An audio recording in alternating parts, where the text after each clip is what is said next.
पंतप्रधान नरेंद्र मोदी यांचा ताफा दुर्घटनास्थळावर जाऊन त्या ठिकाणाहून संपूर्ण आढावा त्यांच्याकडून घेण्यात आलेला आहे। या विमान अपघातामध्ये 265 जणांचा मृत्यू झालाय।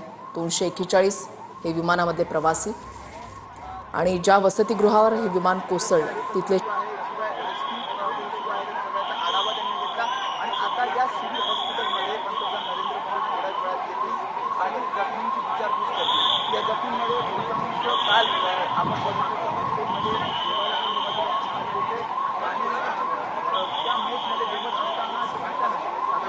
ही घटना ज्यावेळेला घडली आणि ज्यावेळेला माध्यमांमध्ये ही बातमी आली त्यावेळेपासून संपूर्ण देश हळहळ व्यक्त करतोय, शोक व्यक्त करतोय।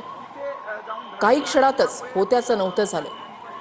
या विमानामध्ये 242 प्रवासी हे प्रवास करत होते। या विमानात 2 पायलट 10 क्रू मेंबर्स होते। विमानामधले 6 कर्मचारी हे मुंबईमधले आणि 242 प्रवाशांचं हे विमान लंडनला गॅटविक इथे जात होतं। मात्र टेक ऑफ घेतल्यानंतर अगदी काही मिनिटाच्या आतच हे विमान विमानतळाच्या शेजारीच असलेल्या नागरी वस्तीमधल्या वसतिगृहावर कोसळलं। एवढी भयानक दृश्य सुरुवातीला समोर आलेली होती की अंगावर अक्षरशः काटा उभा राहत होता। हवेतच या विमानाचा ब्लास्ट झाला आणि त्याच्यानंतर हे विमान जे आहे ते जमिनीवर कोसळलं। मात्र कोसळल्यानंतर हे वसतिगृहावर कोसळलं, ज्या ठिकाणी दुपारच्या वेळेला तिथे विद्यार्थी जे आहेत ते मेसमध्ये जेवत होते। एक एक दृश्य ज्यावेळेला समोर येत होती त्यावेळेला अक्षरशः अंगावर काटा उभा राहत होता। अनेक स्वप्न, आकांक्षा, आनंदाने प्रवासी जे आहेत त्या विमानामध्ये बसले होते। मात्र त्यांना तसुभर सुद्धा कल्पना नसावी की पुढे आता नेमकं काय होणार। दैव बलवत्तर म्हणून या प्रवाशांमधला फक्त एक प्रवासी जो आहे रमेश विश्वास कुमार हे बचावले।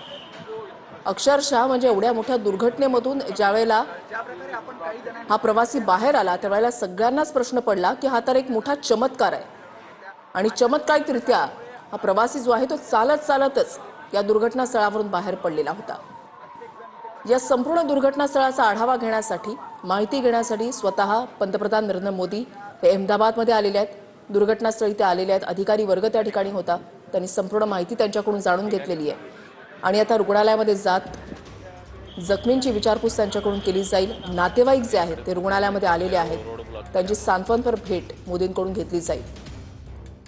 याच्यातले असंख्य नातेवाईक हे असेही असतील ज्यांनी अहमदाबाद एअरपोर्टवर आपल्या नातेवाईकांना निरोप दिला असेल आणि तिथून ते हा एअरपोर्ट परिसर सोडत असतील नसतील तेवढ्यातच ही दुर्घटना झाली। त्यांच्यावर काय बेतलेलं असेल याचा विचारही न केलेला बरा।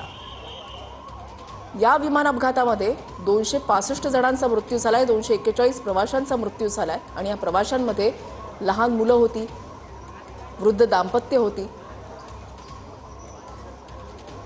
10 जण तर आपल्या महाराष्ट्रामधले आहेत,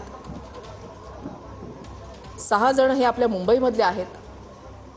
मन हिलावून टाकणारी ही घटना म्हणावी लागेल। दुर्घटनास्थळावर लगेचच बचाव कार्य जे आहे ते सुरू करण्यात आलं। एनडीआरएफचं पथक त्या ठिकाणी पोहोचलं, एसडीआरएफचं पथक पोहोचलं, बीएसएफचे जवान त्या ठिकाणी पोहोचलेले होते, स्थानिक त्या ठिकाणी धावून आलेले होते।